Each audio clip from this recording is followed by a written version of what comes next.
What's going on? What's going on? What's going on, man? You already know what time it is, man. This is the Benediction. The Falcons not only lose the ball game, they lose the division, lose the playoff spot, and literally are getting ready to sit back in the locker room and figure out what the offseason holds. Hey, we're going to go ahead and get this thing started or whatnot. We want you to come in here. We want you to put your problems on the line today and your concerns, because you know what? Today is going to be one of these days that we get this thing cracking up in here, as we always do. But it's going to be some tough criticism in here today. So sit back, relax. We got you covered. It's the Benediction. You know how we get down. Let's go.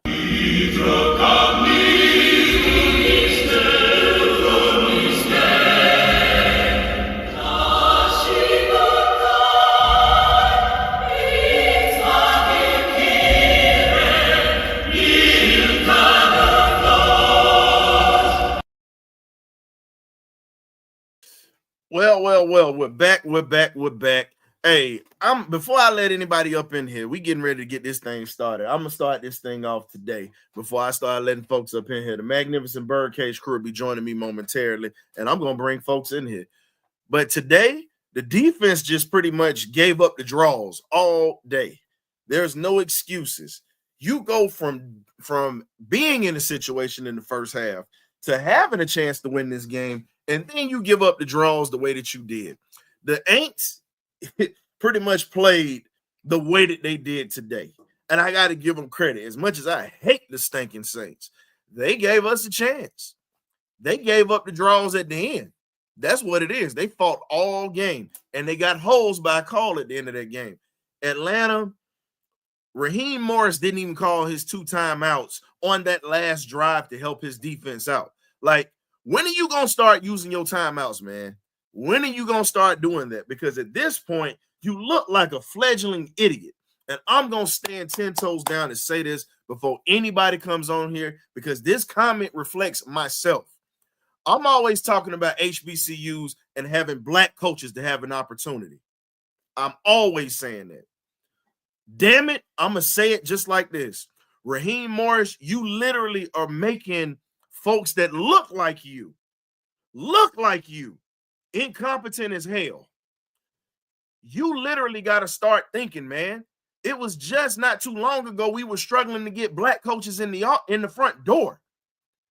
You literally look like a fumbling idiot right now. I'm sorry. I don't ever like bashing another brother, but I got to. You've got folks' shoulders you're standing on right now, bruh, and you're pissing the opportunity away. You could have won this division, and you could have had a playoff spot. But because of your stubbornness and your incompetence, and straight incompetence, this literally falls solely on you. So if you get fired on your day off like Craig got fired on Friday, guess what? Dog, your ass got to go. If we were going to bring in a coach, I said Lovie Smith, or we were going to also bring in, I said Steve Wilkes. Either one of those. You bring in somebody that's going to hold guys accountable and that's going to bring them in. That's where I'm at with it. At this point, it's just pathetic. Boom, what's up, man? Man, what's going on with you, Ryan? Man, you doing all right, man? Bruh, it's not the fact that I'm pissed that we lost the way that we did. It's the fact that this dude has been incompetent all year. When you've had limited opportunities, and yeah, I'm bringing race into this, and I don't give a damn. When you see brothers that get limited opportunities as head coaches, and you got a golden opportunity with a team that's a playoff-bound team, and you piss it away with incompetent decisions. Yes, player execution is heavy. Yes, a lot of this stuff is there. But damn it, you got to get it done. You got to get it done when you have the opportunity to. You cannot wish and hope. Man, this guy came in with all the hype, talking about we're going to run the South, talking about we're going to be this, we're going to be that. Man, listen, it's time for Rich McKay ass to be gone. It's time for Raheem. I hate to say it, man. I want Raheem Morris gone, Jimmy Lake gone. Man, get rid of this entire staff. Because I'm going to be honest with you. Ryan. I don't see this team. This is what the Falcons are. They're not going to make any real changes in the offseason. It's going to be the same product on the field next year. And I really believe, man, they lost the fan base, man. People are already saying they're not buying season tickets next year, man. Like, literally, 8 seasons. No. Brian Flores should have been hired, boom. I said this. I said it was Wilkes, Flores, or Lovie Smith. Yep. And the reason I said those three, not only are they respected, they get the job done. And think about it. Lovie Smith had 93 wins in Chicago and less than 50 losses, and took him to a Super Bowl with Rex Grossman. Think about that, bro. In Chicago, and you see they haven't been worth anything since. Anything. My thing is this. I say this.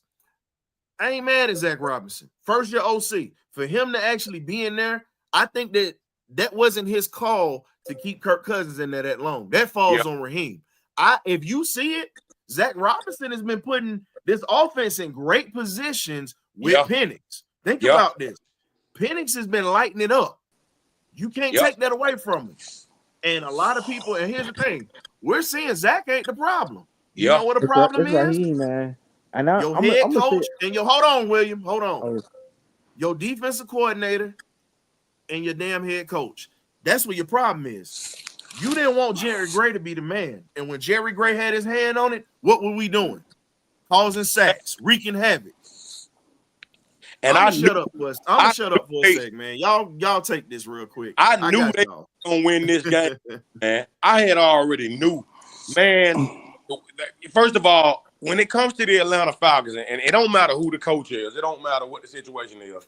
Like, if one side of the ball is playing dominant, the other side is gonna F them over, man. That's just what it is, man. You know, the defense was horrible today. I mean, horrible. No adjustments. No, I mean, they came out dead to start the game, man. And, you know, the fact of the matter, like you said, Raheem Morris cost us this season. You had a chance to make a QB change after he went up there and stunk it up in Denver. And a couple weeks after that, turned the ball over 5 times against Minnesota. The guy turned the ball over 14 times in 5 games. If you start Penix 2 games earlier, we probably win 11 games this year. But the fact of the matter is, man, I'm going to be honest with you, man. If they don't make any changes this offseason, man, I will not be watching. I'm a diehard Falcon fan. Been a fan my whole life. If they don't make changes and they go out here with this same BS in the offseason, signing these piss-poor free agents, keeping these starry guys around, man, what's the point? What's the point? It's like every season, same situation. We can't win games that matter.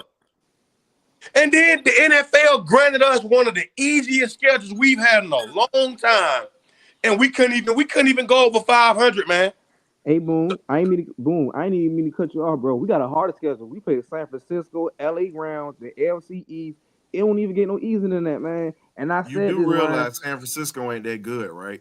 I understand that, but no, you don't, because you just said they was good. No, I'm talking about this season. No, you saying that they're not good. They've lost a lot. Think about this. They don't have anything at quarterback right now. Their quarterback is struggling bad. They had injury though, man. They had injuries though. That's what I'm saying, Ryan. They're losing bounce back. They're gonna bounce back, Ryan. I hate to say this. Kyle Shanahan's not might have a down season this coming up. They had too many injuries on defense. For us, man. I agree with that. Jimmy Lake got to go. That's for one. And I said this. I said if those one, I said we are inconsistent. One time the offense might be clicking, next day the defense might be off. This inconsistent Falcons got to stop. And this comes from the scouting department, like you said before. We are not going anywhere until somebody get fired. I'm not saying Zach Robinson need to be fired, but Jimmy Lake got to go. I'm sorry, because that's unexcusable. We shouldn't let Carolina beat us like that. But Will, here's the thing, bro. This is what you got to also look at with them 49ers. Their defense ain't been right since Steve Wilkes left. That's been an Achilles heel. So that's why I said they're not as good as what everybody thinks they are. They got to figure out what they're going to do on defense, because defense cost them this year, as well as injuries. So, again, I like my chances against Frisco. The Rams, at this point, it's either hit or miss. It's either hit or miss with that. What's up, Gray? I mean, it just pretty much have been a very disappointing season, to say the least. I mean, the only positive note is you see why we picked Penix. You see why they flew over to Washington to get the captain kid, because the kid is gonna be special for many years to come. So that's one bright spot. I think we got the 3-headed nuclear on offense with Draco, with Bijan. Even though I want Tyler to be in the mix, it look like they trying to fade him out, and they got Pennick. So that's something that you can build on offensively. But the problem that I have with the team is the simple fact is we don't have an identity. We don't have an identity on offense. We don't have an identity on defense. And time again, that should have been established in preseason.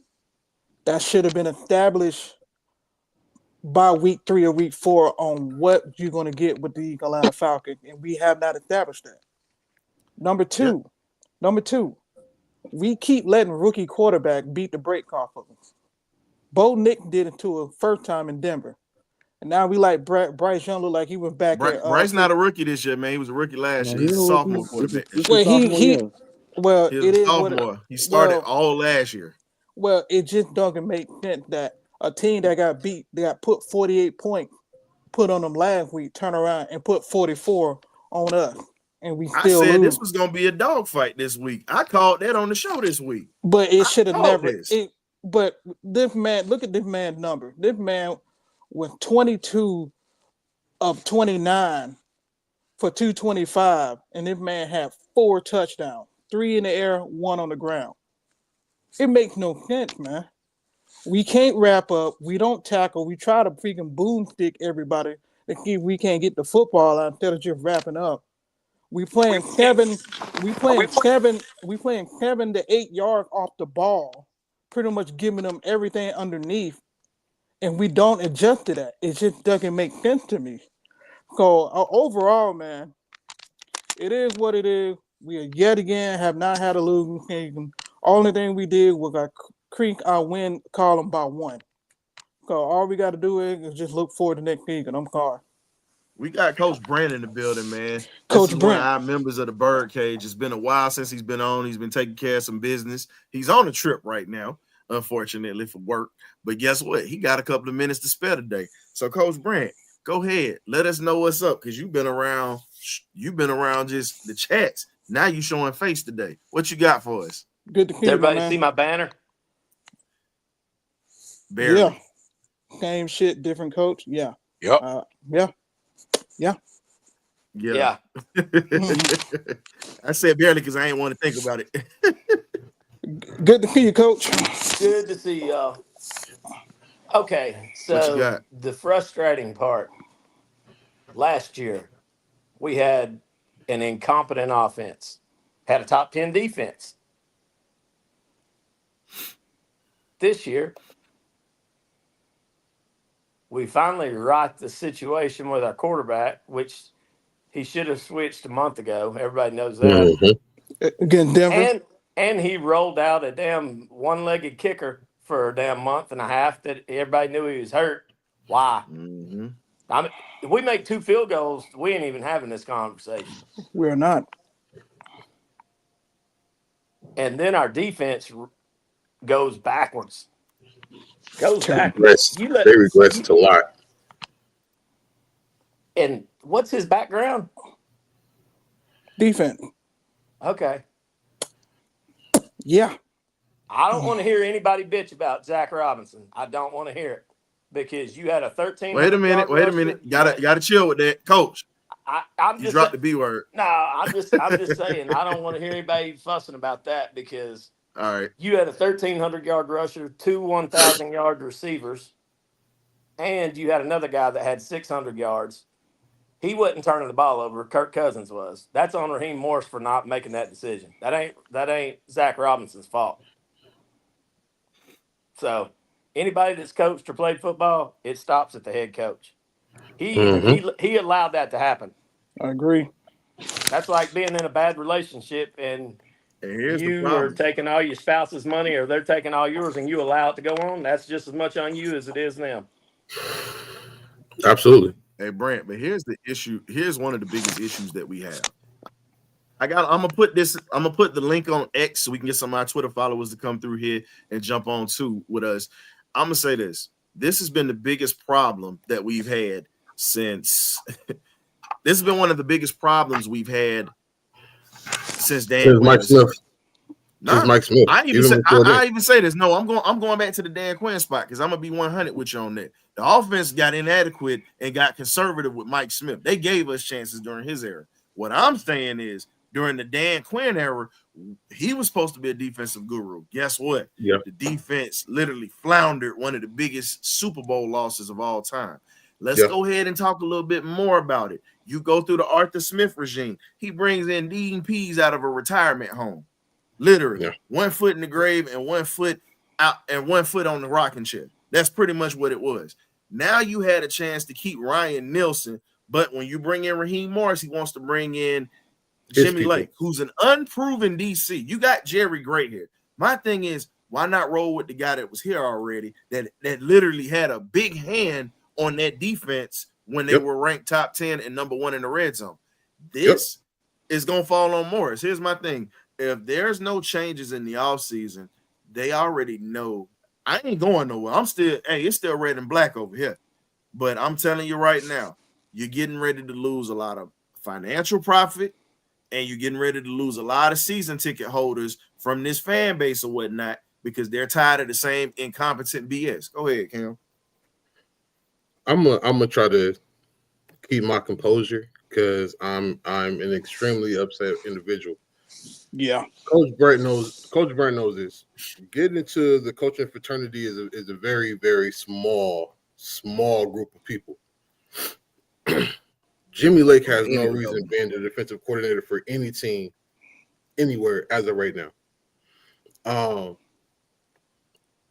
He didn't put a spy on Bryce after. I mean, let's go back to last week with Washington. Jaden Daniels legit diced up defense. And you didn't put a spy on him last week. Bryce Young did the same thing this week, and you didn't put a spy on him. There's certain things, or offensive coordinators usually give you a tip on what they're going to run. If I'm correct in saying that, am I right on that, Coach? Oh, absolutely. They love to tip their hand, and Joe Brady did that a lot today with Bryce Young. A lot of those off-cue plays were actually designed quarterback runs. When they shifted a receiver, they were running the ball to the left, and it happens 99.5% of the time. If you see a shift, they're moving your eyes, so you're not picking up on what's getting ready to happen, and they did it pretty much the whole time. Raheem Morris. Yeah. How can I put this? In the coaching fraternity, you're only graded by what you do on the football field. You allow Kirk Cousins to continue to be the quarterback of this team after he threw 13 interceptions to 1 touchdown in a month and a half. You let Cool walk around with possibly a displaced hip. Allow him to keep kicking field goals, knowing that he wasn't 100%. Then you go out and get one of the worst kickers off the couch and bring him in. You didn't call a timeout when you had 49 some odd seconds left to get the ball down the field last week. Then you called a bogus challenge today, thinking that was going to change something. So it's so many things that this man has done, and as much as I want to, be about team business and logo business and all that, the incompetence of our front office allows a lot of this stuff to happen. I don't see how Terry Fontenot is brought back next year because a lot of these hires were his. He signed off on a lot of these hires. And everyone can say, oh, Rich McKay did this. No. A lot of what happened this year was strictly on Terry Fontenot. He pretty much had his hands on everything that happened this season. While he did bring in while he did bring certain pieces here that should have helped, allowing Ryan Nielsen to leave last year or this year, that was the first domino that I felt was his head going on the chopping block. Yeah. Then you allow Kirk Cousins to give him that $90 million for 12 games. That was another foot. That was your neck to the chopping block. Now we missed the playoffs completely. There's no way you can justify to the fan base on why he stays here. I'm sorry. I don't want to see a coach get fired at any point in time because I'm also a part of that fraternity. But when there's certain things that you cannot justify on the football field, you have to remove the cancer. And right now, Raheem is the cancer, along with Jimmy Lake, because there's too many times they have proven they will let us down when everything was going right for us. I'm sorry. They both have to go. Everyone can say what they want to say about Zach Robinson. But once we remove the problem, which was Kirk Cousins, we saw the Lamborghini hum the way it should have been humming from day one. Yep. I'm sorry. I was one of the first people. I will be the first one to eat crow on the show today. I wanted Raheem here. I would eat crow. It was a terrible, terrible, terrible hire. Plain and simple. I'll do it. I'll eat crow. Y'all can say what y'all want about Cam. Wait a minute. Hold on. Can I indulge in this, please? Because I got told, oh yeah, you can roll your eyes all you want. I got clowned because I said that was the wrong hire. I got clowned for this. I didn't roll my eyes out for this from a lot of y'all in our own group. Okay, I'll take it. I was one of them who said it. For saying that. I said it. I gotta say, you need to give him a chance because you was real hard on me about that. You was worse than K-Dub. K-Dub was going hard for Penix and going with that one, but you was worse. Because you said, you sitting here, you need to give him a chance, I told you, I said, if it was anybody you hire, if you're looking for that, and Brand agreed with me on this. We said Steve Wilkes, Lovie Smith, if you did not want to go the Belichick route. We all said this. Am I lying, Brand? No, absolutely. Again, I mean, Brand, but think about it. Even with Belichick being as stubborn and as old and as foolish as he can be, you know damn well he wouldn't have lost his weak division. Let's be honest. No, let me ask you something. Tell me if I'm off base on this. Last year we lost because our talent was, we were there, but not quite. You know what I mean? We were a quarterback away. And Nielsen got the defense to play out of their mind last year.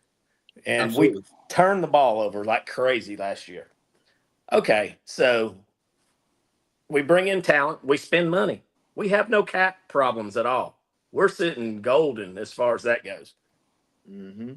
We jump out to a 2-game lead in the division. Then Cousins gets the yips. All right. He went Ricky Ankiel in baseball. If anybody knows what Ricky Ankiel did, that's exactly what he got, the damn yips. I mean, he couldn't throw it in the ocean from the beach. He was allowed to stay out there.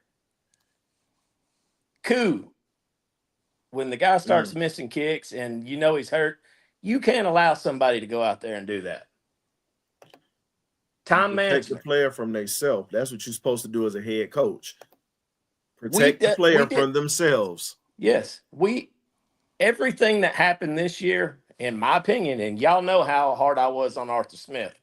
I was the one leading the charge to get him ran out of town because I thought he was not a good coach. Raheem's done worse than him. He had more talent, and he has flat out, the bed this year. Everything falls on him. Yeah. Everything. It wasn't play calling. It was time management and personnel decisions and not handling people being on the field. Absolutely, Coach. And I 100% agree with you again. I'll be the first person to come on the show today as a part of this panel and eat crow. Y'all Hold can. up. I'll Hold up. take it Beasley, you today. can't forget about Atlanta United. Atlanta United won the championship, and they're a young soccer franchise. The Braves and the soccer club are the most consistent in the city of Atlanta right now. So you can't forget about them. And here's the crazy part. Rich McKay runs that team. That's the crazy part. Rich knows how to win a championship with them, but you can't do it with the Falcons. Make it make sense, please. Make it make sense. I can try to make it make sense, but it's not going to, because again, there's so many moving pieces, and then you have to get the right people in the building. The first domino that spelled disaster for us, honestly, was the game that we lost to the Saints or to the Aints or whatever you want to call them. Yeah, that hurt. That was the first domino to fall to let us know. No, that wasn't the first. The first domino to fall was when we lost to Seattle and we gave them a chance to get back in it, because that was the game that started the downfall. Because you lose to Seattle, who was pretty much below 500. We had a chance to pretty much put our foot on their necks. Then we allow a 2-17 to get momentum off of us. I hate to say it, but this is just being a realistic Falcons fan. I know we're a little loud today. Let me turn my volume down because I'm really not talking loud. It's just I have it turned up. But when you look at the Falcons, we are pretty much a jump start. What'd you say, Brent? Everybody needs to hear you. Turn it back up. Okay. Say it for everybody in the back can hear. We are a jump start team for everybody. We are a jump start team for everybody. So at the end of the day, but here's the thing, Demar. Rich McKay has to approve all of that stuff Carlos has to do. He hired Carlos. He's the one who has to sign off on everything, big dog. Everybody's got a boss. Everybody's got a boss. So that is the boss. That he's pretty much like Terry Fontenot's boss. He's Carlos's boss. So again, all I can do is tell you, just like this is the sad part about it is we have competent people in the soccer organization, which is in the same building, which I don't understand. Why can't you bring competent people on the football side of things? Just saying. Well, let me ask you something else. Since Dan Reeves, when have we had a proven head coach? Not since Mike Smith. No, Mike Smith wasn't proven. Mike Smith was the defense coordinator when he came in. Dan Reeves and Jerry Glanville were the last coaches that you had. That's what I'm saying. Hey, let me ask you something. I'm going to throw 3 names out for you right now, and 2 of them are probably not a chance. And if you have Lovie Smith, Pete Carroll, and I'm going to throw another one that'll really blow y'all's mind, but I think he's still got some gas in the tank, and you take Nick Saban. You say Nick Saban. What happens with our team this year? Yeah.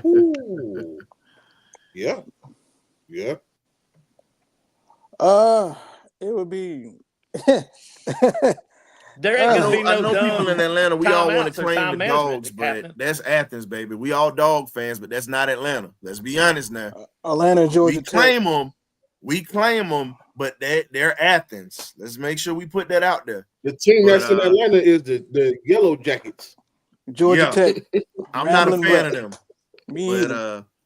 But no, that's why I said the school. I said the mascot. So here's my question. Why not? But here's my question. Why not try Rex Ryan out, who was proven, who's been to AFC Championship games? Okay, he didn't get in. Guess who he was coaching against? Belichick. Yep. How many people beat Belichick in the AFC Championship game outside of Tony Dungy and Andy Reid? What always cost Rex Ryan? He never had an offense. Thank you.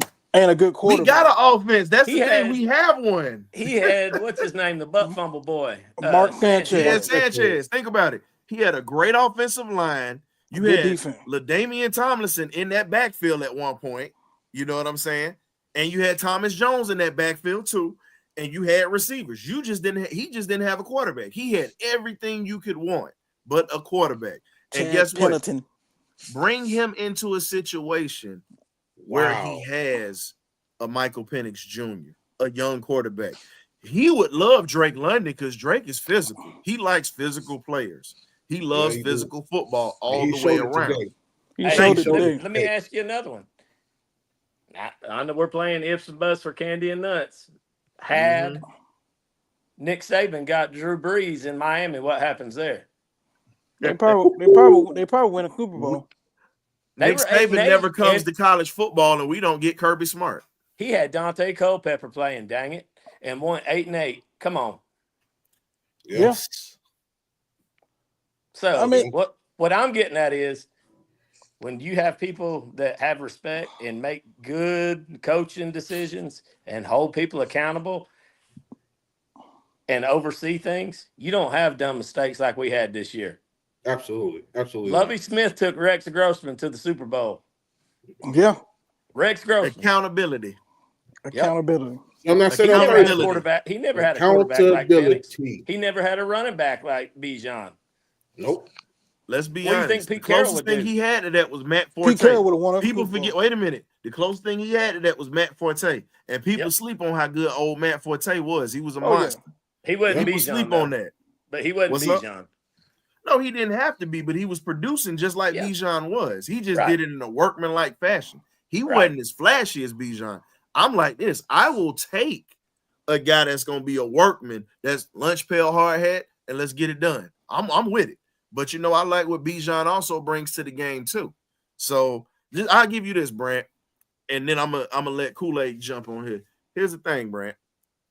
Matt Forte is second in that organization next to Walter Payton. Enough said. That's all I'm going to say. And Walter is my idol, and that's one of the GOATs of the game.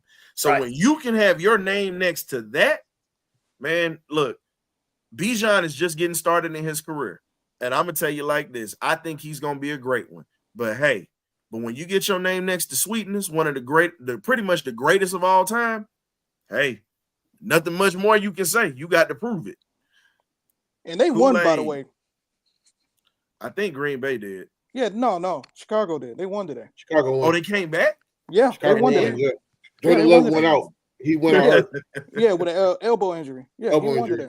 No, I wasn't talking about that because they took the lead at the end of the game with that field goal. That's why I was asking. But Chicago dropped the draws. But Kool-Aid, what's good, man? Hey, what's going on, man? Coaching. That's what's going on. As you say, coaching. Please jump on it. Hey, I'm going to go above that, man. Ownership management, bro. You wouldn't have this coach here if it wasn't for ownership management, man. They made the first decision getting that joker. That's how, hey, I said if you really look at sports, man, the same coaches win. Same coaches win. You got to go get one of them to win. It's just simple as that, man.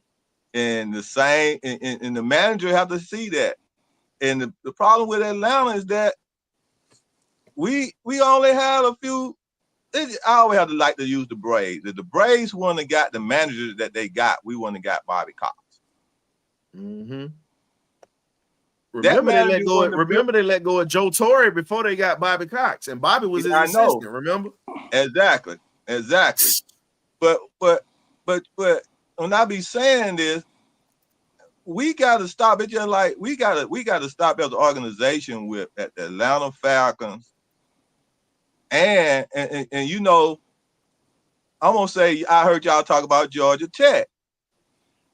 Georgia Tech athletic department at one time was one of the best college football teams in history.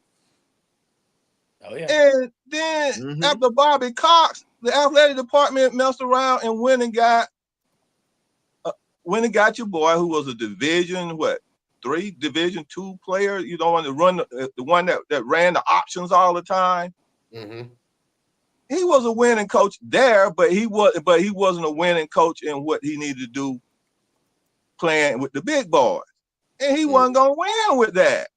So the athletic department messed up. What we call management again. You went and made the bad decision. They haven't got another coach since Bobby Ross.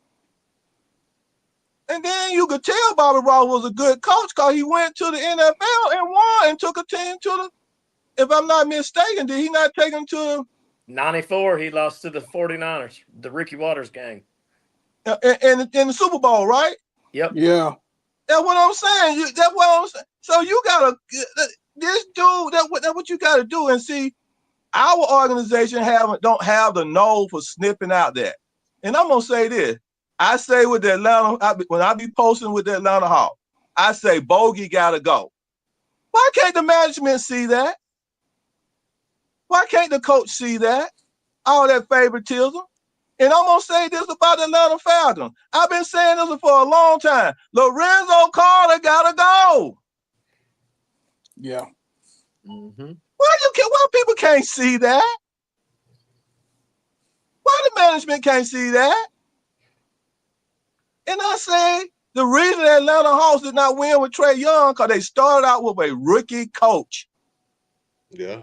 You went and got one of the best point guards in college basketball, first year lead assists and points. And first thing you put around him is a rookie coach. Yeah. And then a dumb management, but then you move a good management and put a dumb Landry in, and this man don't even know how to make moves during trade times. I said the Falcons were going, it wouldn't matter what quarterback you had in there. Because of the coaching, the rookie coaching. I am not going to blame Kirk Cousins fall off. I blame the fall off to the coaching. You know why? Because you had a proven quarterback that have had a pretty good career. Yeah, but that proven quarterback was also throwing interceptions. I know he threw interceptions. You get an interception. I know. This is what I'm saying, though. This is what I'm saying. Gone. His leg's gone. He can't drive the ball. This is what I'm saying, though. Listen to what I'm saying, though. And did the same thing that in history with the Oakland Raiders. Ken Stabler's legs was gone. How many Super Bowl they win with Ken Stabler can't move? Because they built a line around Ken Stabler. They know that arm was hell. When Ken Stabler left that, he couldn't move, and he couldn't do nothing out there, and his career was over. But you know, Oakland Raiders, a winning organization, one of the smartest coaches in football, and you know what he did? He put a line that was ironclad around Stabler and put some of the best receivers around him, and they won Super Bowls. Kool-Aid, I'm going to stop you right there, please, because we got to let Red talk, but I'm going to give you this. You're wrong about that because that offensive line was already established when Daryl LaMonica was there. And you know I'm a historian, so I'm gonna pull this on you. Kenny Stabler had a glass knee from getting injured before he got to the Raiders when he played in the World Football League. He had he had a Hall of Fame quarterback in George Blanda ahead of him. Then he had Daryl the Mad Bomber Monica in front of him.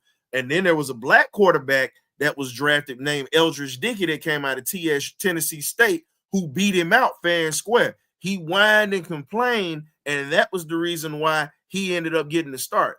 Stabler was a great quarterback when he was there, but they had everything already there.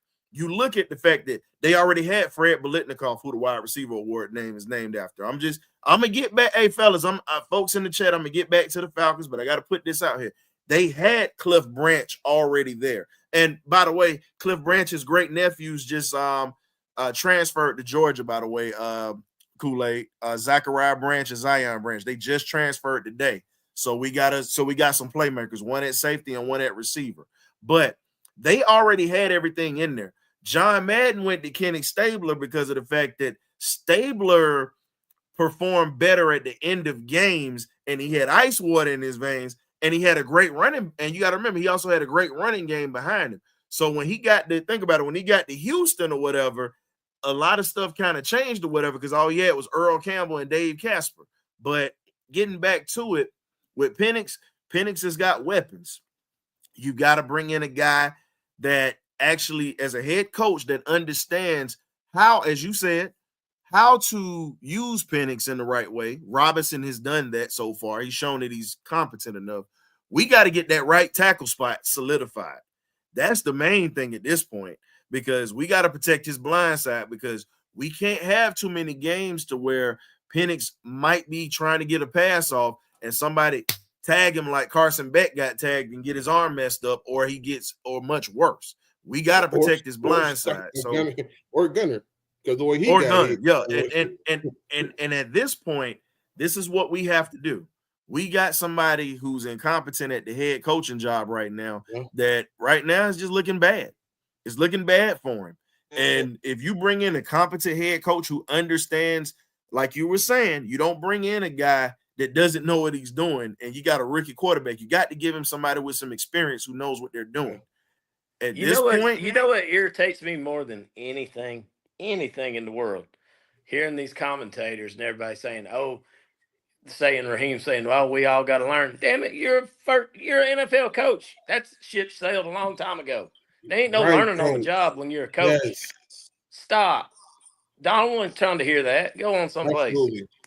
Hey, you see what I just said, Brett? The buck stops with the head coach at this point. Oh, I know. And guess what?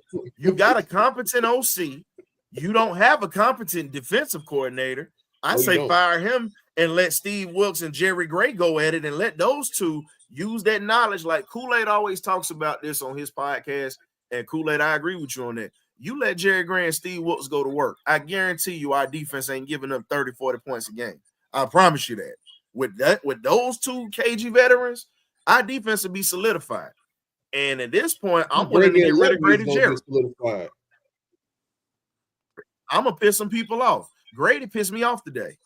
Piss poor performance from the man who's supposed to be the anchor of this defense. Yeah, Grady got to go. Piss poor performance. We're not going to hide that. It's time. Grady got to go. Red, what you got? It's beyond time.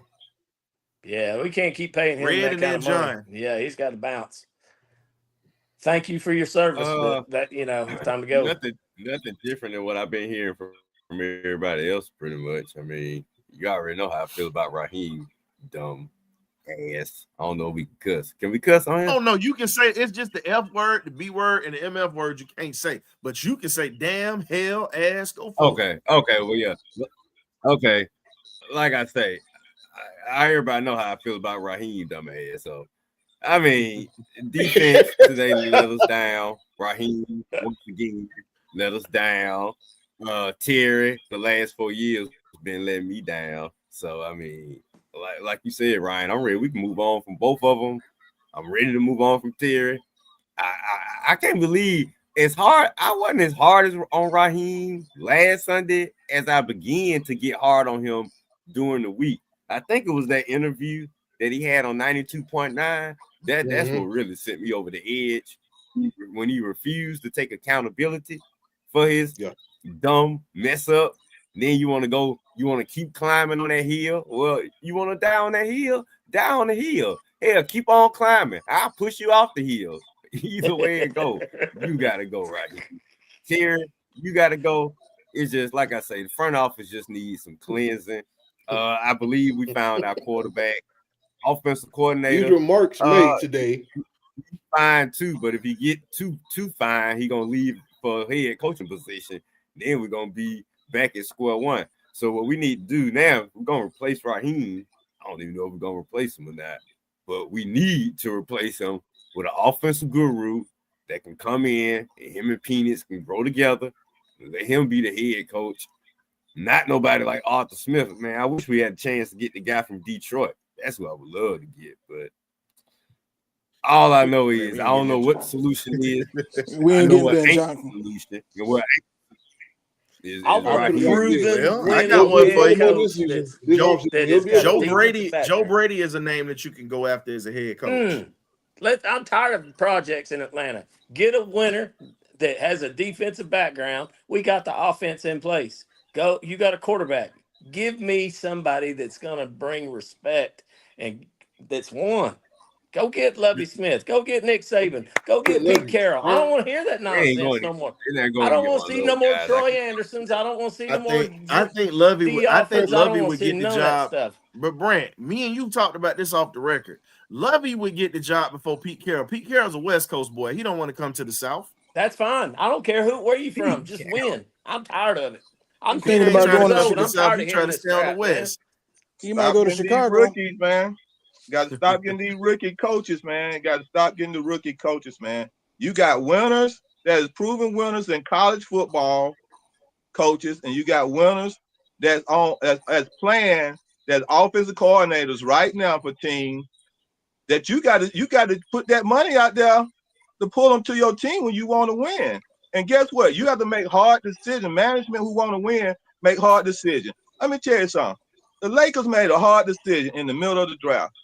They went and made a trade that put an additional wins on their team. They made a hard trade. Hard decision on D-Lo. Those are the things you have to make. Guess what? You got to look at it and say, oh, Lorenzo Carter ain't no good. All three of my linebackers ain't no good. You got to say all of that. And then you got to go replace all of that. And you got to keep rotating that till you get what's going to win. You don't play around with it because, oh, I like him. He got a twist in his walk. Or I like him because he wear these type of clothes. This favoritism got to go, man. Let me ask you something. I know you old heads will remember this. You remember how the Rams were wandering through the desert? They went and got him a quarterback and got Dick Vermeil out of retirement, and look what happens. I'm gonna give Go you get this. Tony Dungy. Get somebody that can win. Get somebody in there that has a pedigree. Get somebody in there that's got accountability and got rings and hardware. I don't care who it is. Get Jim Caldwell. Anybody. I don't care. Go get Jimmy Johnson. Jimmy Johnson to come back. I don't care. Hold up. Jimmy ain't coming out of retirement. I know he ain't coming out of retirement, but I know. Hold on, fellas. Because we've been sitting here going on, and John, the crooked deacon, has been patiently waiting to deliver a mini sermon. Come on, preacher. You got the stage. What's up?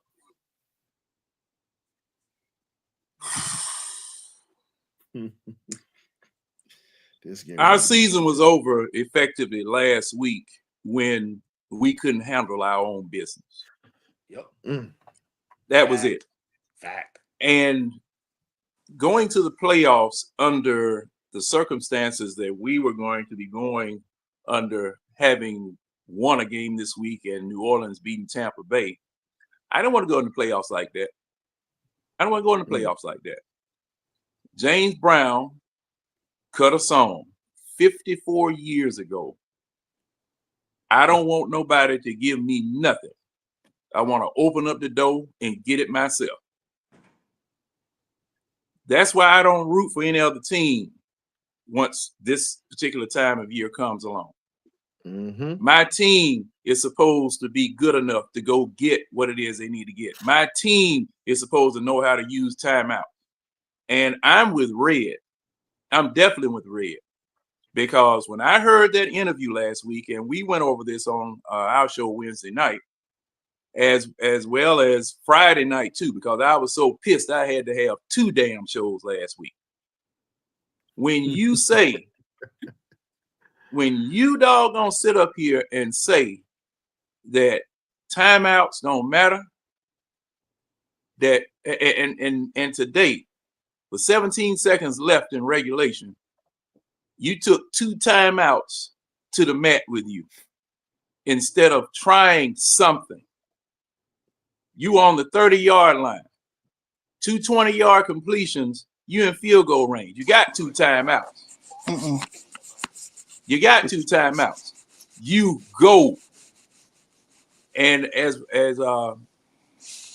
my coach used to always tell us, if you're gonna make a mistake long. Fling it down there, try to get a pass interference call, do something. But just to whimper and wuss out the way that we did today and the way that we did last week, messing up timeouts the way that we messed up timeouts.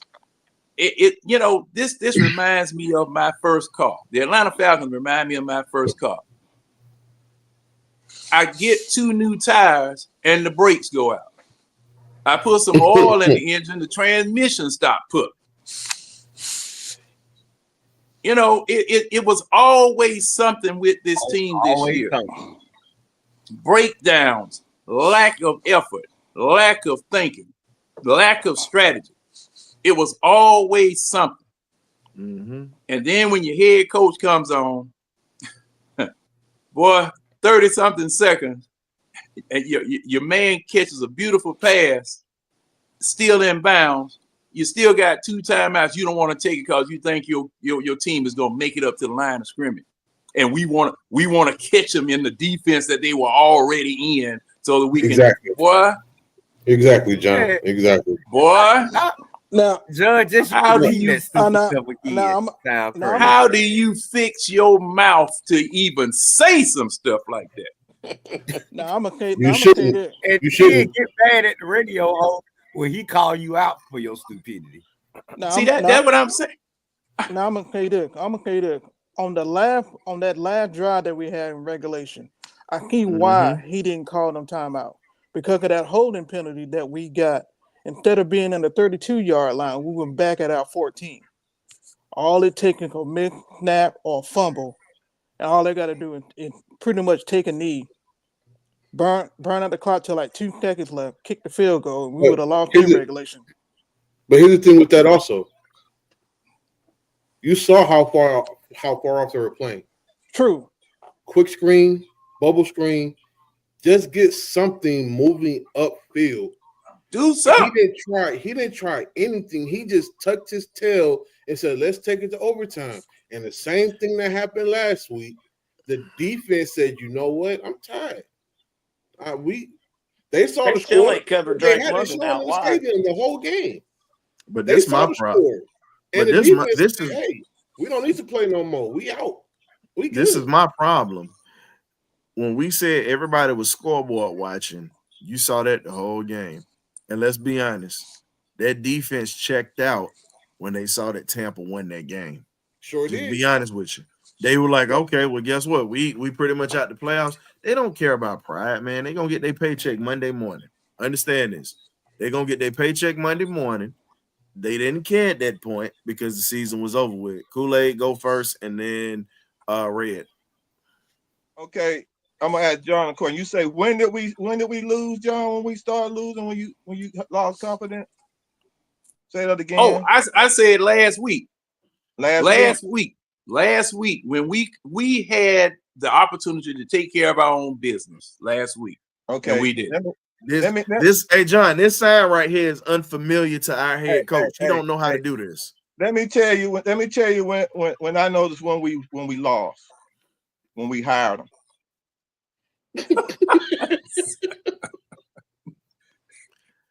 I said, what you got?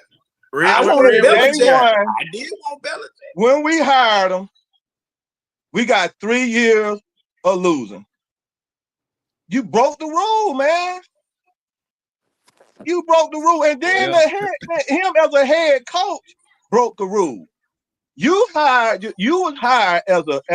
I just gonna keep beating on this because you were hired as a second time head coach in the NFL who didn't have a winning record. Nope. And then you were so stupid that you go and hire a first time OC and a first time DC. If you were smart, you know how some millionaires get to be millionaires because when they be going business, they get people. They hire people that is bad, that know better than them to run their businesses. They hire them off of skill and talent and gifts. Kool-Aid, he was worried about somebody taking his job. Kool-Aid. That's why he didn't bring in nobody competent. I understand. I've been saying this, but Kool-Aid, I've been saying this all year. Everybody on this panel will tell you. I said this all year. K-Dub tried to fight with me on that, and Cam tried to fight with me on that. And I told them jokers. I said, here's the problem with your head coach. Competition breeds competition.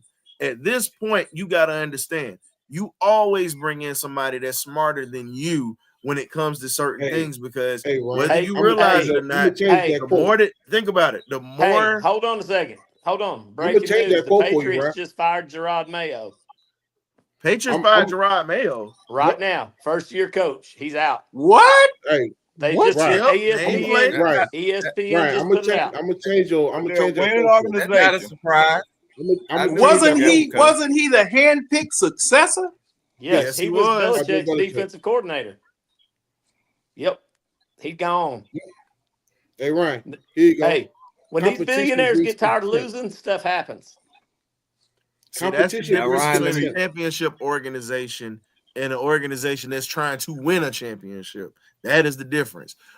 Red, go ahead, and Cam, get me in a sec, because he had his hand raised for a while. Red, what you got, man? Well, just to pick, nothing much. Just to piggyback off what you said. Now, here's the real fact: that now that we know that the organization, that the players checked out on Raheem, and they're not playing for him anymore. The fact of what you just said, the moment they looked up and saw that the game was over with the Saints, what did they do?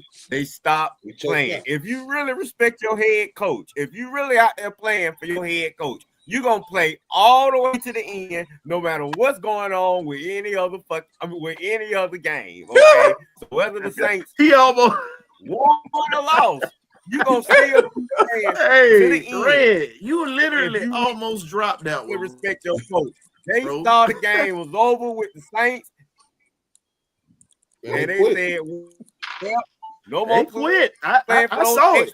I saw the body language and overtime. No, because here's the thing. Hey, I don't know if y'all paid attention to it. All right, Coach Brant, appreciate you coming. All right, Coach. See Good y'all. to see you. Nice seeing you, Coach. Hey, so I'm gonna get to Cam's question in a sec, but I gotta address what Red said. Red, did you see when the coin toss happened and they put the camera on the sideline purposely, and all of them looked up. All of them looked up, and they all saw that scoreboard. Hey, and I saw one of the dudes on the bench. I'm not gonna name him. I ain't gonna put him out there because he might be back here next year. He just put his head down like this here. And I said that was when I knew it was over. And he's one of our most productive players. So Cam, what was your question, man? Yeah, but that lets you know you're not playing for your coach though. At that point, you playing for yourself. Everybody playing for themselves, and to make sure if you worried about Raheem, if you actually playing for your coach, no matter what you see on that scoreboard, you're gonna still go out and play to win. At that point, everybody checked out. Season was over. I look up, Saints lost 1-2-3 Cancun. Cam, what was your question? So here's my thing. Here's my thing. The one thing that we did the second half of the season is we moved Caden Ellis around all over the field. Why was he stationary this whole game? He played in one specific part of the field the whole game. He wasn't moved. He wasn't stunted. They didn't move him on a blitz. They did nothing with Caden Ellis. And like I've been saying for the last 7-8 games, Caden Ellis is the spoon that mixes the drink. Now, here's my question. With Gerard Mayo being fired today, what is the likelihood of Arthur Blank and Terry Fontenot pulling the trigger and looking towards the future, especially knowing how this team can look when they're hitting on all levels? Anyone on the panel can answer that question. Anybody? He'd be fired right now. Wait a minute. What's your question, Say that question one more time so it be clear. So my question for you guys is this. Hey, we're not going to do that DEI stuff. So if you're going to do that, please keep that to yourself. Anything racial or anything like that, you can keep that to yourself. We're not that kind of show. We're not going to do that. But back to the question that I was asking. With Gerard Mayo being a hand-picked coach in New England, what is the likelihood of Atlanta, Arthur Blank, and Terry Fontenot, if he is still going to be the GM moving forward, what is the likelihood of us moving away from Raheem this offseason? Well, I'll tell you up front, with the way that this, with the way that this front office is right now, I can tell you up front, it ain't gonna happen because Arthur Blank does not fire people after 1 year. The only person that left after their first year, and he didn't even make it through, was Bobby Petrino. And Bobby quit on the team. So you don't ever see coaches get fired here. Arthur Smith was here for 3 years, pretty much a year too long. And it took for them to get him fired. But they're not going to fire nobody. Hold on. One coach Blank fired. He fired Dan Reeves in the middle of the season when Michael Vick was drafted. Or when he was hurt. No, when he was hurt. That was his first year. That was his first year drafted, right? No, he got hurt in the preseason game. That was his second year. No. That was Bobby Petrino. Yeah, Bobby Petrino. No, I'm saying Dan Reeves and Michael Vick. He was drafted, right? Dan Reeves was the coach. He had 2 years with Dan Reeves. He had 2 years. Okay, so he had 2 years with Dan Reeves. So then Dan Reeves was fired after Michael Vick got hurt in the preseason game. And Arthur Blank fired and called Dan Reeves. No, he came back. Michael Vick came back before Dan Reeves got fired. Dan Reeves was fired. Dan Reeves was fired before Michael Vick came back. The defensive coordinator took over the team. I'm telling you. Dan Reeves was fired. Kool-Aid, he wasn't fired then. Kool-Aid, he was fired at the end of that second season. That was when he got fired. He never got fired in the middle of the season. The only coach that was ever, well, he wasn't fired.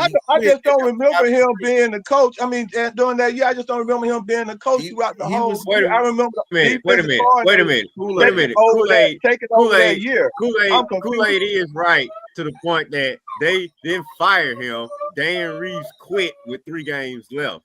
Arthur Blank informed Dan Reeves that he was going to move on. He was going to be fired. Dan Reeves resigned. He had 2 years with 3 Vic. games left. He had 2 years with Wade Vic. Phillips coached the last 3 games. Yeah, he had 2 years with Vic. So that's what I'm thinking about. I'm thinking about right there. Where and where he had put Dan Reeves in the position to resign. And then the second year Vic got hurt. And Dan Quinn got fired. That second year, Vic got hurt after we went to the playoffs with Green Bay. Right. Dan Quinn. No, I'm sorry, not Dan. Dan Reeves. Dan Reeves didn't coach us in that playoff game. That was Jim Moore that got us in that playoff game. But he knew he was gonna get fired, though, right? Yeah, Jim Moore got fired. Told him. He said, "I'm moving on from Reeves." And Dan Reeves decided, "I'm just gonna go ahead and quit and resign. Fire me after the season." Well, either way, it still was a fire. In a sense, it still was a fire. When you put it in the mind of a man, I'm gonna fire at the end of the season anyway, regardless, and you just say, "Okay, I'm a prideful coach who wins Super Bowls, and you're gonna let me go. I just gonna resign now." I'm already at retirement age anyway, and I understand what you're saying, but I just take it as a fire still. That's what I'm saying. I take it as a fire still. So we got 2 new cats that came in. You got to wait, Ron, because Rich came in first, and then you. I'm sorry, C-Dub came in, Rich, and then you. So what's up, C-Dub? What's up, King? Okay. All right. What's going on? Sorry about that. All right. Here's the thing. So how's that 1 win difference? Did he tell Arthur when he was getting interviewed after Bill Belichick, "Hey, you give me my coaches, give me Kirk Cousins, I guarantee you 8 wins." Oh, no, he probably said playoffs. And I'm going to tell you something. His mouth has been running checks that no one else can cash. And now the radio station is now going after him. So, which I kind of like. They are. Yeah. And what I'm going to say is this. He deserves all this smoke. And look, this is not, here's what I talked to Ron, I've talked to Ladarius, I've talked to people. If he would have been accountable and just been upfront. Okay, the defense isn't the way we want it. We're going to get better. No, he wants to be smart mouthed with everyone. When it comes to Kirk Cousins, oh no, Kirk's fine. Kirk's fine. Hey, I think the narrative's over about Kirk Cousins. And then the next game, we got Michael Penix. And nobody can say, I wonder who did that. So what I'm saying is this. Everyone's like, this organization wouldn't, there's a point when you run your mouth over and over and over, you got to pay the piper. And look, that defense quit on Raw and Jimmy. That wasn't the last 5 weeks defense. That was simply this. 1 week through week 11 defense, where the guys was just there. They weren't moving around. They weren't they were playing, but just kind of playing with no emotion. You know why? Because they saw a coach literally just watch the game and not call a timeout when your defense gave you 30 seconds and 2 timeouts. Isn't it funny? We saw a 2-minute drill with 46 seconds and Michael Penix scoring a touchdown with just 2 timeouts this time. Mm-hmm. And you see the defense. Honestly, they don't care. They don't. I'm telling y'all, Jimmy Lake. It's like this. If they try to bring Jimmy, and Zach probably would act. I think Zach actually has a reason to be back because of the fact you put him with Michael Penix, Drake London, and Bijan. That's your triple threat, guys. You can make him a head coach if you want to. I mean, I'm not going to be a head coach. But what I'm saying is, you saw just for 3 games. I'm almost going. I would like to see what can happen, but also I want to say, give me a coach that can look at Michael Penix and go, all right, let's work on your footwork. Let's work on your basics. Let's work on your fundamentals. Like John always says, get me a quarterback's coach. Get me somebody that's going to teach him the good habits. Then you see the defense. I'm sorry. Matthew Judon on Miles Sanders? What was that?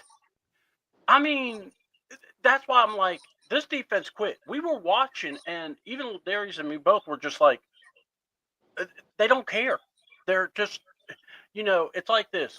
New Orleans, it's like they probably saw the score. I think it's more than just the score, though. It was more of, man, we don't want to even see it. We're done. We're tired of this. We've had to hear this man all year long, and I'm sorry. That probably could put nails on a chalkboard for these guys. And I'm sorry, man. Just Raheem's just the way he is. I don't know how you could be excited about if you told someone we're bringing Raw back, guys. I don't know how someone could be excited about Raheem coming back.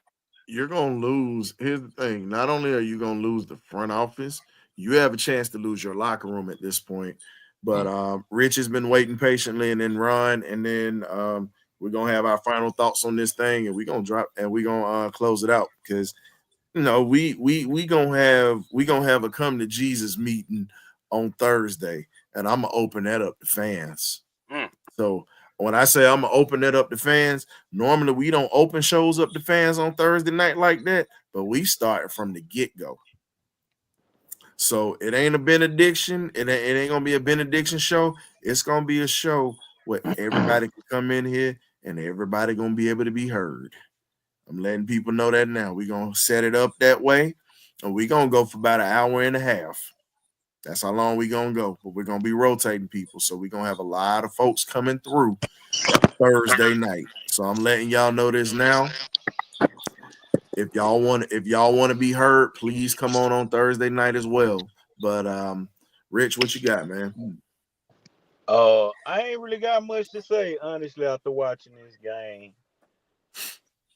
My only thing is, I'm gonna tell you, man, this defense didn't even come out to play for. I don't think the defensive players like this scheme because they didn't even come out to play. It ain't they weren't even watching the score. They just think about it from the first drive, a defensive drive. I looked at that and I'm like, why are we 15 yards off again? When did we start back playing 15 yards off the ball, 10 yards off the ball? Thank you. What happened to our pass rush? Why we didn't call no blitzes? Why we didn't do no stunts? I'm like, this ain't the same defense that we watched for the last 4 games. I think the defensive, and it wasn't even about the Tampa Bay game. If you notice during the coin toss, Grady Jarrett had an attitude look on his face. For what? He played like cheeks. What the hell he getting mad for? No. Let me finish, Ryan. Let me finish. The scheme does not fit him. The scheme does not fit these players. What I've been trying to say all season, you cannot have a team of ball hawks and play 10 yards off. It just does not work with ball hawks because most ball hawks like the track. You seen once everybody started playing on the ball, everybody was succeeding. This just one game that he played off the ball, and I could see it in the whole defense face. It wasn't even just Grady Jarrett. Jesse Bates didn't, man, when they paying the Jesse Bates on the sideline, we talking the first half of the game, he looked sick of it. They went back to that 3-4 base shell. And that's what I'm telling you. Them defensive players had a attitude. I seen it before they even went on the field. Them defensive players had an attitude at the beginning of the game. So that let me know they don't even like the game plan. The last 6 games prior to today, we was playing a 4-3 cover 1 shell, man to man across the board. Today we went back to a 3-4 cover 2 look where we were playing 9 to 15 yards off of the ball. Cam, I'm gonna let you break that down. That defense down on Thursday. We gotta let these guys hold up. Hey, hold up, fellas. We got to keep this to a minimum now because these are the last 2 that's gonna go, and we got to wrap it up. We can't break down the defense. This is what we gonna do. Sorry about that. I want y'all to come back. I'm gonna let Rich finish his point, but I want y'all to. He's got to finish his point. Ron's got to go, and then we got to wrap it up. But Thursday, all y'all are welcome to come on to the show. I want y'all coming in here, and I'm letting you know I will personally send y'all invites. That's how serious this is, because I want y'all to break this thing down. Have some time to marinate on it. I know John and Red gonna do their film study, and Kool-Aid too. I want y'all to come back in here, Ron too, because I definitely want y'all boys to break this thing down, because we'll be in here for another hour. We start talking defenses. Sorry about that. But that's the one thing that I seen. As far as I'm gonna be honest, if anything, I get rid of Jimmy Lake and keep Zach Robinson. And I'm gonna tell you why, because I seen a lot of, regardless of what didn't work, I seen a lot today from my offense. My offense came to play today. Like they really did. And I'm gonna be honest, we finally got our franchise quarterback barring injury, because that boy be ready to play. That boy was on the sideline in the what you call it, in the iPad. He was over there talking to Kurt. So I like how he controlled the team. And look, that boy was out there throwing lasers. Once he gets some chemistry, and the chemistry actually started coming together this game. So I ain't really got nothing to say, man. I don't know about that. I'm not even gonna start that conversation, man. We'll talk about anything else Thursday. That's all I want to say. Ron, what you got? Raheem Morris not going nowhere, and that's why. Arthur Blank believe in loyalty. He believe in loyalty. Now, do I believe if I'm Arthur Blank, hey, Raheem Morris, don't give me your key, you young player, but I'm not the owner. But Arthur Blank believe in loyalty. Now keep it 100. That loyalty help you over the season. Because after the Denver game, we've been looking like cheats on defense. On defense, Jimmy Lake, you young player. If I got to do your job and you the defensive coordinator, you don't. If I'm not head coach, give me late. If I got to do your job, give me your paycheck. And by the way, deuces. I should not got to worry about the defense side of the ball if I'm a head coach. That's where Raheem messed up at for giving one of his best friends the job. Don't give me the job just because we boys. Give me the job because I am a very smart defensive coordinator and I could do something with the team. So Jimmy, you don't if I'm the head coach. Hey, I'm about to drop down so I can pull off. Y'all go on here and finish the conversation. I'll be back. Hey, Rich. Hey, Rich, man. We'll see you on Thursday, bro. Because I'm about to be I'm gonna have a link out, and we're gonna open this up to the fans on Thursday. Because this has got to be a little something. Well, I already know it's gonna take at least 2 episodes for fans to really talk about what they feeling with this organization and what they feeling with this team. This one session is not going to be enough because it's a lot of stuff that we got to recap for the season. And we definitely want you, Red, John, Ron, Kool-Aid, and everybody in the house with us because y'all bring a lot of great insight to what we talk about. And the thing we need honesty. We need honesty. I want to talk about how we need to get out that pistol, but I'll say that. Yeah, say that for Thursday because that's gonna be part of one of the problems we have. And trust me, Coach Brent texted me throughout the game, and let's just say the language that was used in those text messages, I can't say on here. I just leave it like that, talking about the pistol formation. But Raheem went to the radio station and threw the whole team under the bus. Under the bus, your whole team, they stopped playing for him. Mm-hmm. The defense stopped playing for Raheem because you threw Phoenix under the bus, and then I said the whole radio team. host like they don't know what they're talking about. It, dude. That's one thing, Raheem. We all seem like we all know more football than you, buddy. Right. We all see exposed. A while back, I said before Raheem got the job, I wanted Bill Belichick because this why. Bill Belichick will have I don't even think it's Bill Belichick. There are good coaches out there. It's just we having a problem finding one. So when we found Mike Smith, but the problem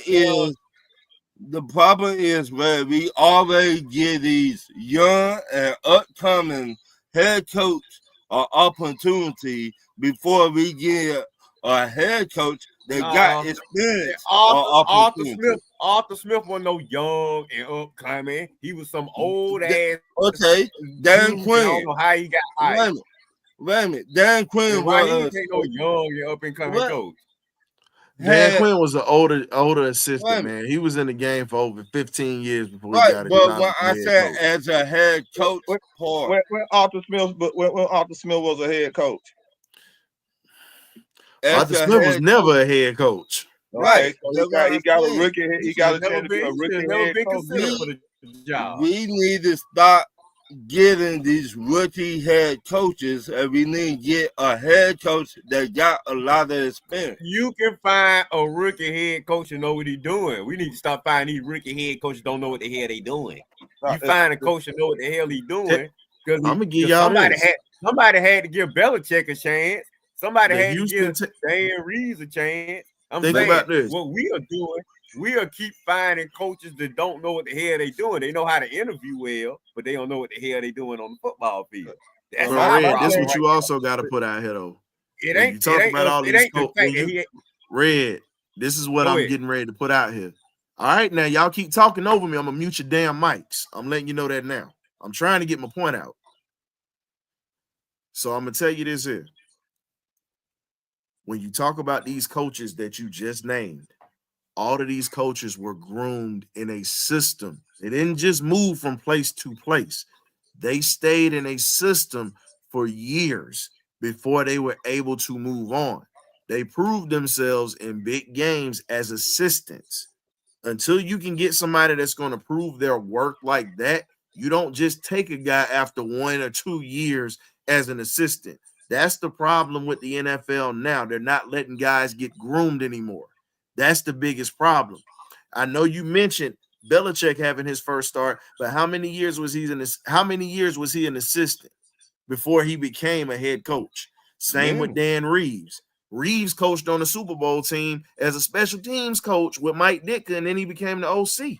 So again, you had guys that had to sit and wait their turn. A lot of these guys in these organizations now don't do that no more. That's my whole point.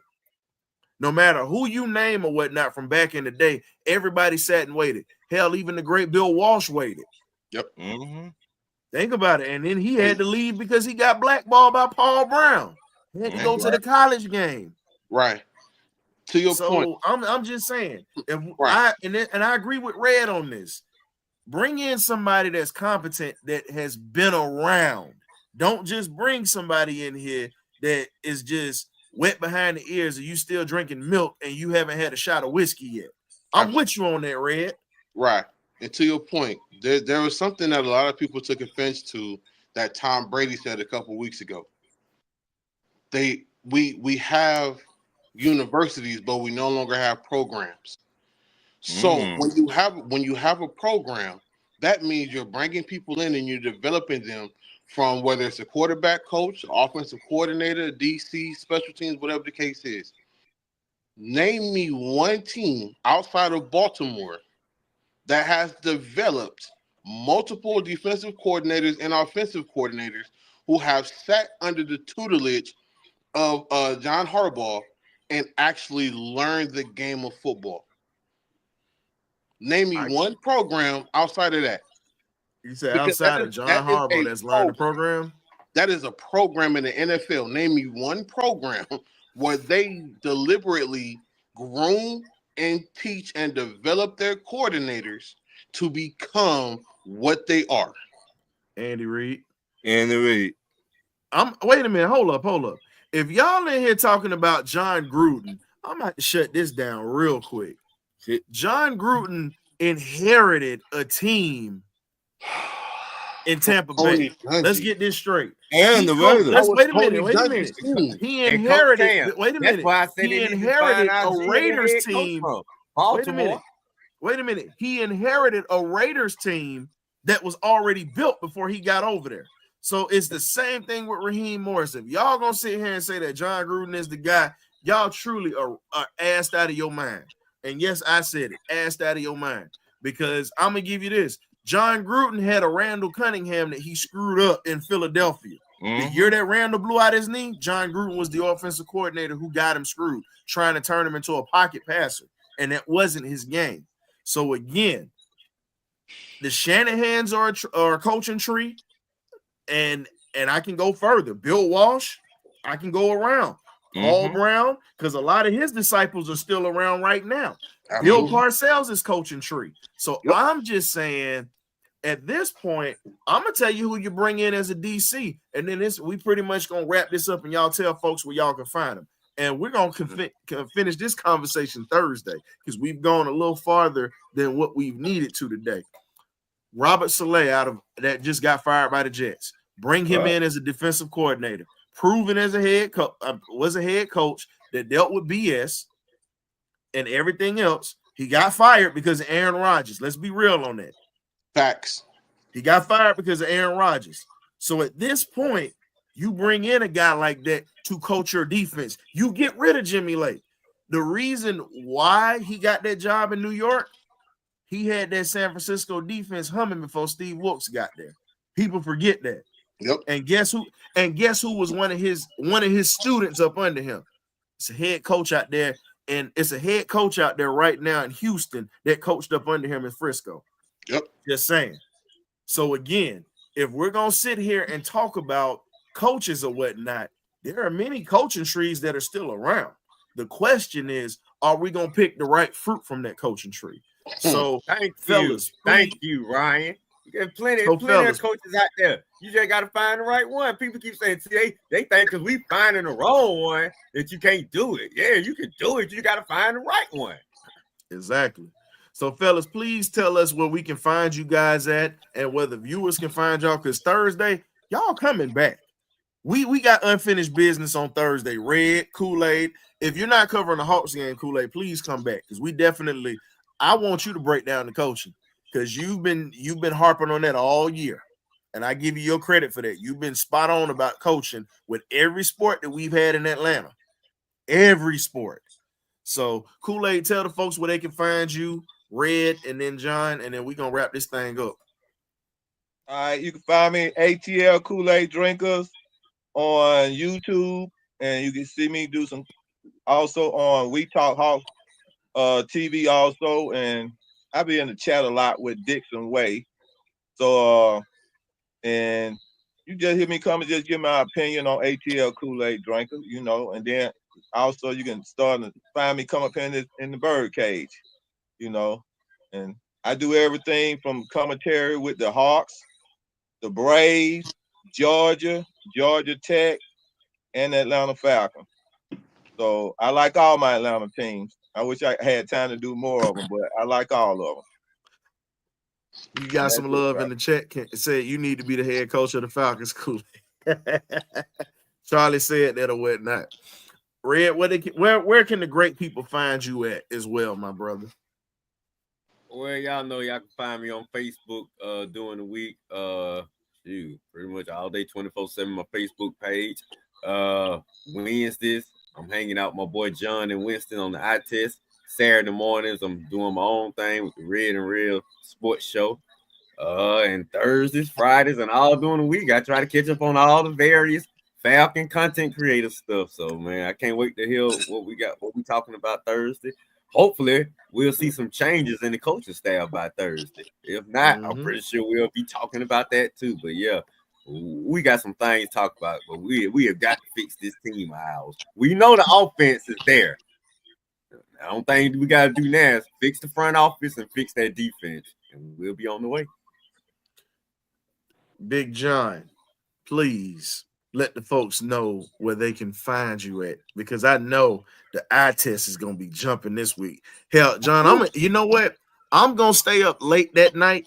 I'm going to even jump on your show because I got some stuff that I want to say, and it might not mesh with my viewers here. But your late night talk show, it's gonna fit the criteria. That's all I'm gonna say. So, Red, y'all about to see another side of me come out. Trying to use your late night platform to come on in and get down and dirty.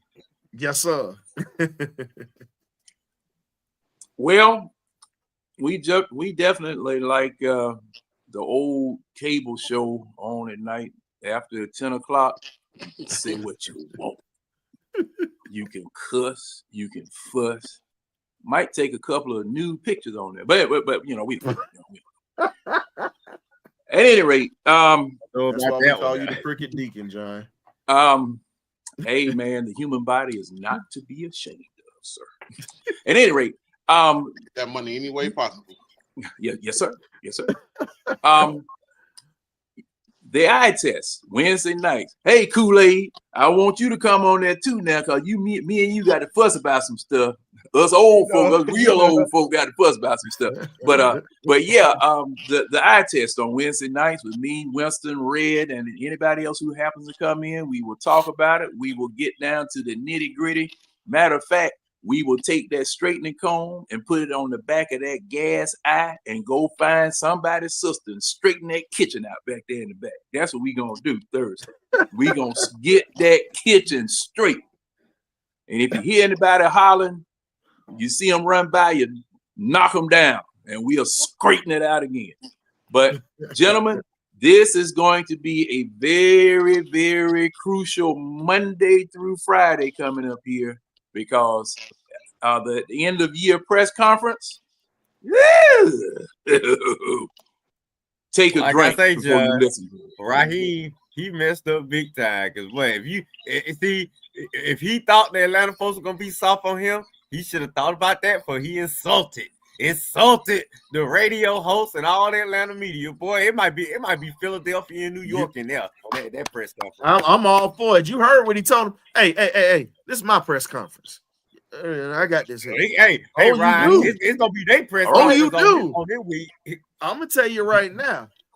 I'm not the biggest D Orlando Ledbetter fan like that, but I'm gonna tell you right now, I want D Orlando Ledbetter to fillet this joker like a fish. At this point, gut him, clean him, and slice him, and get him ready for that hot grease. Because at this point, I'm gonna be honest with you, you deserve everything you get, and I'm gonna be honest with you. Even Mike Florio, who we were upset about earlier this year. You know what, Mike, have him. You can have him, please. Please, we deserve everything John, that comes here right now. John, is he gonna be a guest this week on Duke and Bell on Wednesday? Or are they gonna keep it? I think they need to bring him out. Well, now they're going to have a end of year press conference. Okay. And I want to know, I want to see who's going to be sitting at the table, and I want to see what these folks going to say, because he told me they know what they were talking about. He said they don't know football like you. Because Zeno and State on 92.9. Man, look here, man. Look, get your popcorn ready. You might be eating popcorn at 11 a.m. Get it ready. Hey, John, drink you something along with it so you can get it done. I'm gonna say this gonna be good. I'm gonna say it just like this here. This Negro, and yes, I said Negro. That's not a bad word. It was used. It's in the books. This up north Negro came here talking about we gonna outrun the South. Guess what? You about to get your black ass run up out the South. So I'm telling you up front, you might as well go ahead, get ready, because you can't dodge this press conference. You can't sit there and push stuff aside, because it's not another game next week. Your season is over with. So you're gonna have to answer to all of these critics and the criticism that you're going to receive. And I'm telling you right now, I'm right there with you. I'm right here with you, because guess what? You got to see me. And I can tell you right now, we got some people in the Falcons organization. Shout out to those folks who definitely support the Birdcage. They came through today, and I see them in the chats. All I'm gonna say is this here. Everything I'm saying right now is coming from, and I have to change that, but this is the Benediction. So I gave a little bit of a fan perspective, but also a host perspective. Normally I'm a host, but I had to give a little fan perspective today to show y'all, look, I'm right here with y'all. I might be the wet blanket with some situations, but at the end of the day, you cut my wrist, I bleed red and black. I'm all Falcon. It's just what it is. So I appreciate y'all fellas for coming through, and we definitely appreciate those for coming through in the chat. Please hit that like and subscribe button if you're not subscribed. Hit that like button on the chat, and also support these brothers right here, because they have some great material out here. You can look at some of their prior shows from the season. It's been amazing. So we got a hell of a show coming up Thursday. We're gonna let the fans jump in here and talk about it this year. So shout out to my boy Larry Dixon. He's been holding it down this season with commentary with the Falcons. He still got the Dogs, the Braves. He still got everything else going right now. So y'all go ahead and sit back and enjoy the crap show. I want to say the other word. I say that on John's show. The crap show that's getting ready to take place at this press conference tomorrow. So we'll see you guys on Thursday on the Birdcage LLC. We appreciate y'all for coming through. Much love. Bye. We out. All right. Take care, guys.